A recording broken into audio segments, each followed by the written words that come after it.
थाकेका केशचन्द्रले त्यो खाना सुकाउन त्यही कपडा ओछ्याई फिजाए र थकान मेट्न आराम गरे। जङ्गलमा रहेका चराचुरुङ्गी भुइँमा बाँडिएका खाना देखेर आए र सबै टिपेर खाए। आफूहरूलाई खुवाएका बापत सहयोग गर्न ती चराचुरुङ्गीले सुनको अन्डा झारेर गए। केही समयको निन्द्रापछि केशचन्द्र बिउजिए र उनले भुइँमा सुनको अन्डा देखे। उनले खुसी हुँदै सबै अन्डा बोरा बनाएर बाँडे, तर त्यो बोरा अत्यन्त भारी थियो, उनले उठाउनै सकेनन्। त्यही समयमा अचानक जङ्गलबाट एउटा विशाल आकृति केशचन्द्रतर्फ आए। ती थिए मान्छे खाने डरलाग्दा राक्षस गुरुमापा। गुरुमापाले भने, म तिम्रो सुगन्धले आकर्षित भएर आएको हुँ, आज तिमी नै मेरो आहारा भयो।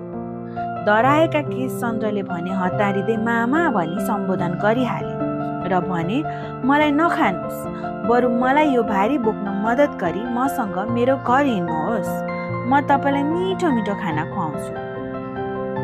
आफूलाई मामा भनी सम्बोधन गरेको र मिठो खाना खुवाउँछु भनेको सुनि गुरुमापा सहमत भए र त्यो भारी बोकी केशचन्द्रको पछाडि हिँडे। केशचन्द्रले गुरुमापालाई आफूसँगै इतुम्बहालमा ल्याए र आफ्नो घरमा बसाए। आफूले बाचा गरेको अनुसार केशचन्द्रले गुरुमापालाई आफ्नो घरमा राखेर मिठो मिठो खाना दिन्थे, तर गुरुमापाको भोक भने मेटिएको थिएन। त्यसैले उनी राति चुपचाप आफ्नो आहारा खोज्न जान्थे। बिहानी पख गाउँमा गाउँलेहरूले बच्चाहरू हराएको भनी महसुस गर्न थाले र गाउँलेहरू निकै चिन्तित हुन थाले।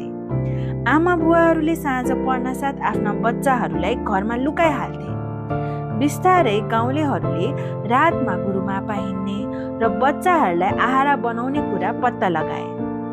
त्यसपछि गाउँलेहरू केशचन्द्रलाई भेट्न गए र सबै कुरा सुनाए। केशचन्द्रले गाउँलेहरूका कुरा सुनेर यसलाई समाधान गर्न आफूले गुरुमापालाई टुडी खेलको खुला चौरमा ल्याउने र त्यहाँ सबैले मिली गुरुमापालाई हराउने सुझाव दिए। सबैजना यो कुरामा सहमत भए।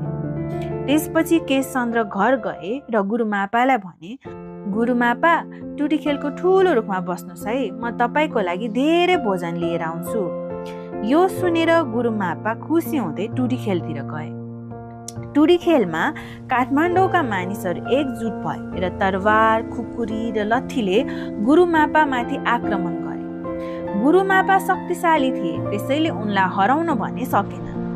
त्यसपछि मानिसहरूले एउटा उपाय निकाले र धेरै घोडाहरू टुडी खेलमा छोडे। घोडाको शक्तिशाली तापले कुल्चिएर गुरुमापा मारे।